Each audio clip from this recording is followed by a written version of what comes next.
Right, happy Homebrew Wednesday. Got a few things to talk about this week. I haven't done many beer reviews this week or even drunk much beer. Been unwell a little bit, got a bit of a man flu cold type thing.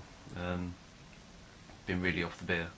I haven't got any homebrew with me at the moment, so I'm going to do a one that I picked up from the shop, which is West Berkshire Brewery Dr. Hexter's Healer, which I believe is a bitter.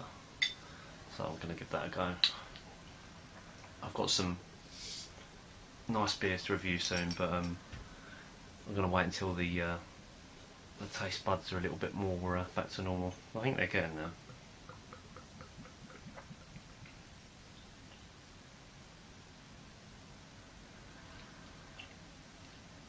I'm not going to do a proper review on this because this is a homebrew Wednesday after all. I picked this up mainly because it features in the book that I got recently, which is 300 More Beers to Try Before You Die. I've tried a few from there, and I have to admit I wasn't overly impressed with some of them. But then that's everyone's interpretation of their best beer is is for them, and not everyone else, I would say.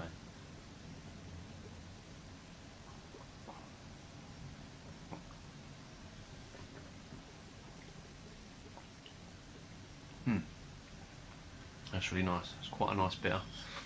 Very nice. It tastes even better actually when you haven't had a beer for so long, I think. Anyway, on the home brew front, I bottled last week my Ringwood 49er clone. Tasted really good actually. That brew day went not too bad. Didn't end up with the exact amount of literage that I wanted, but it's tasting quite nice when it was going into the bottle, so fingers crossed that's going to be quite a good beer. It is in bottles, it is going to go out to a few people, but people might want to sit on it for a little while because it's I don't think it's ready to be drunk just yet. I've also got the Hamilton Bard Bulldog kit, the Triple Tights kit. I've had a couple of them now. It's quite malty, it's quite nice. I don't think I can normally taste the homebrew twang as it is, but I think I'm starting to get it a little bit more on certain ones, but I think it's probably because it hasn't got a lot of hop profile to it. It does come with a little hop tea bag that I added at the end, sort of after fermentation, last 3 sort of days before bottling that.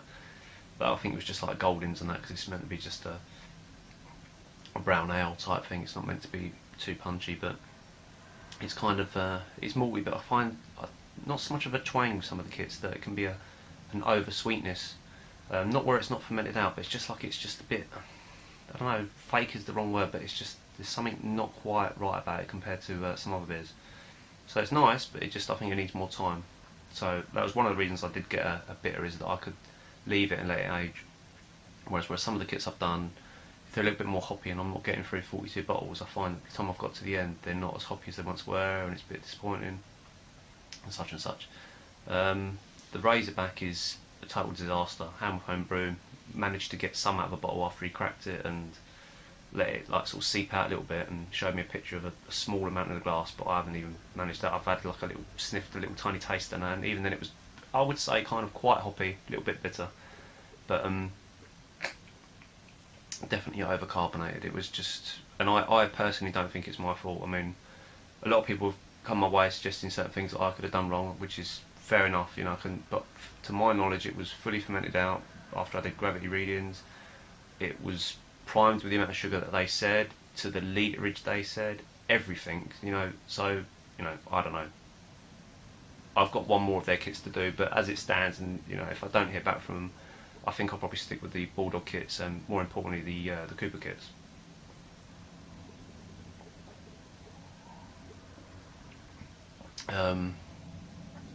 Brewmaster Ben just had my Hoppy Pale, which I think for me is one of my best kits that I've done. I'm going to send in the recipe. It really just was a Cooper's Pale Ale kit, which they do make a really good base kit. I think it was crystal malt I added. I've got it written down. Steeped for a little bit. I boiled some Columbus in it for a little bit, then dry hopped a whole heap of Columbus. But it was kind of really basic. Oh, and I swapped the yeast out for a USO5.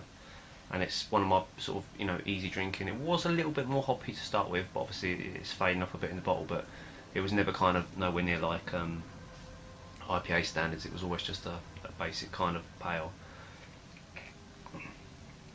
Moving on, I've got 2 Brew in the Bag beers bottled now. My first one was a stout. I'm keen to crack into it, but it's only been in the bottle a week and that. But I did a bitter as my second one, which I just did my own recipe for. I had some hops given to me, golden type ones. They don't have a name, so I don't know, but I just got told that they were golden type ones. They were like an experimental hop with a number and whatnot, but they went into them. So it was a split packet of SO4, the blue one. But what's really strange, that I sense to have like, at the end of fermentation, a lot of kind of like little floaties on the top of the beer. Don't normally have that. I mean, I have, possibly because I haven't been doing it under temperature control. In the flat, it's kind of in a cupboard that's a stable 19 to 20, and that's it. I don't normally drop the temperature to crash cool mine, but I've never noticed any kind of little floating bits of yeast before. And they both had a very kind of funny smell, not an off smell. I can't quite describe what the smell was. It was just strange, the smell I haven't smelled before. Maybe it's just the properties of that yeast and I haven't used it before, and that's why I haven't smelled it before. But both were fermented in different containers, both had different grain bills, different hops, so it's kind of nothing to do with what they've been fermented in or what they were cleaned with or anything like that. They were both done in different kind of, you know, ways, but at the end they still had this kind of same sort of smell to it. Really strange. One's a bitter, one's a stout. We'll see. I'm going to give them a lot longer before I crack them open, but hopefully they're okay.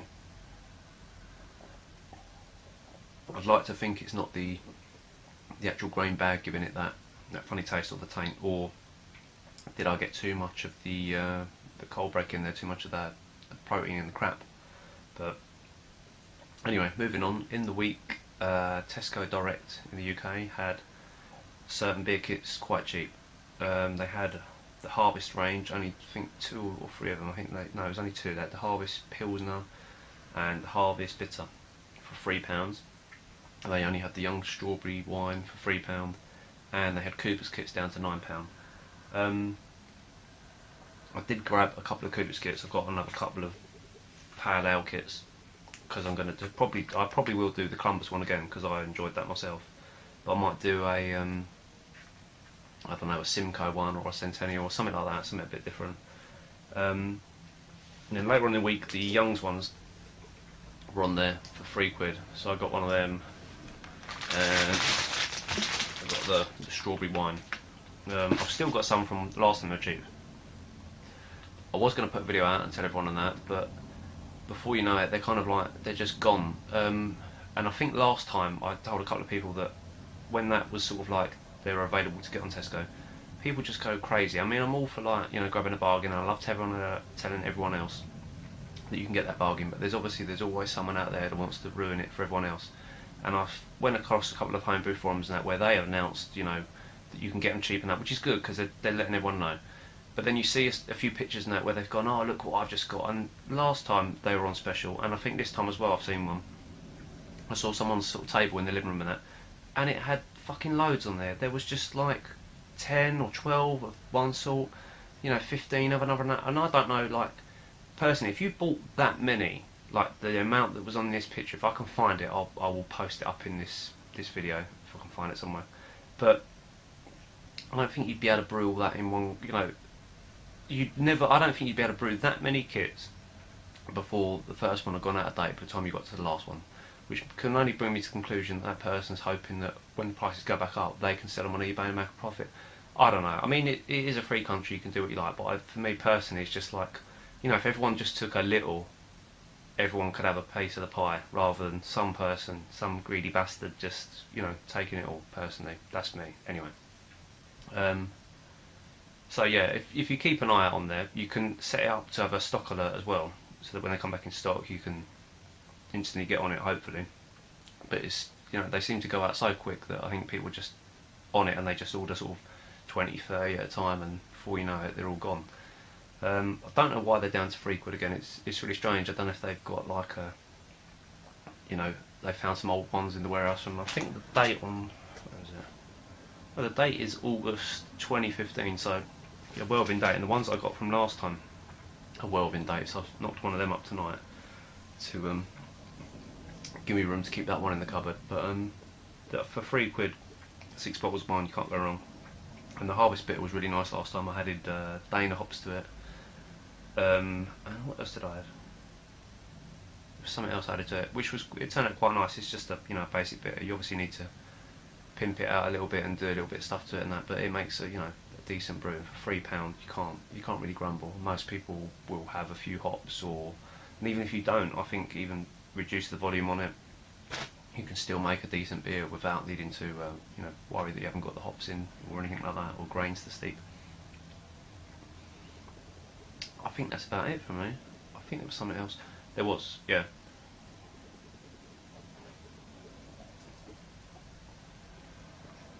I see Uncle Jonas decided to use my idea of doing the 12 days of Christmas, having 12 Christmas beers, reviewing them each night and that.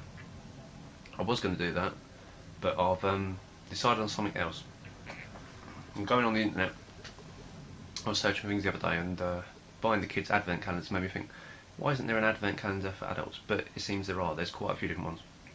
And in America, like, you can get everything in America that you can't get here because it's just crap. They do advent beer boxes, and I can't find any in this country, but when you Google that, you see certain American sites have had them on that, and you basically get a box with presumably 24 different holes with different beers in it, which is good because you don't know which is which. But a lot of people make their own. You can either use a crate or a box and then put a lid on the top, cut all the flaps, number them 1 to 24, make the little flaps, then put that over your box or your crate each day before leading up to Christmas. Different beer. Obviously, if you put the beers in yourself, you're going to know what they are, so you can get your partner or your wife or daughter or anyone to put them in there. But obviously, I've got a lot of beers that wouldn't fit in a crate or a box because they're different sizes and things like that. So you could also put all them, roll your ones down on a bit of paper, put them in a hat, get someone else to number them so you don't know what number's what, and then each day you've got your number, then you open it up, you've got a different beer. So just an idea, you can do a beer advent calendar. And you could also do the 12 beers of Christmas, so you'd have all your ones leading up to Christmas, then your 12 after. So that's food for thought. Everyone could do a beer advent calendar. But you can also, I've seen online, you can get whiskey ones as well, which are quite cool, but they're very expensive because you're obviously getting different drams of very expensive whiskey, sort of like 30s, 20, different year old kind of ones, and each day you're getting a little measure.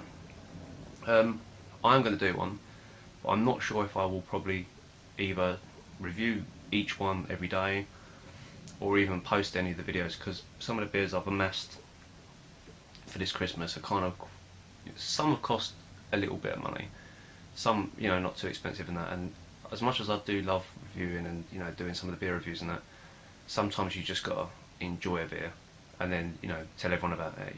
It's good to sit here and pick things out and tell people what it tastes like and that, but sometimes it's just nice to sit down and relax. So I might pick a few out from my beer advent calendar, put them up on that, and I still might do the 12 beers because I'm not 100% sure, but just think that an beer advent calendar would be a good thing for most. And to be fair, you could even make it up of some of your home brews, ones you haven't visited for a while. As long as someone else puts them in the box or the crate and you don't know which one you're going to put it out, it's still going to be something new, Or you can still just get a chocolate advent calendar, why not? Why should they be for kids? I think that's it for me, so happy Homebrew Wednesday. Cheers.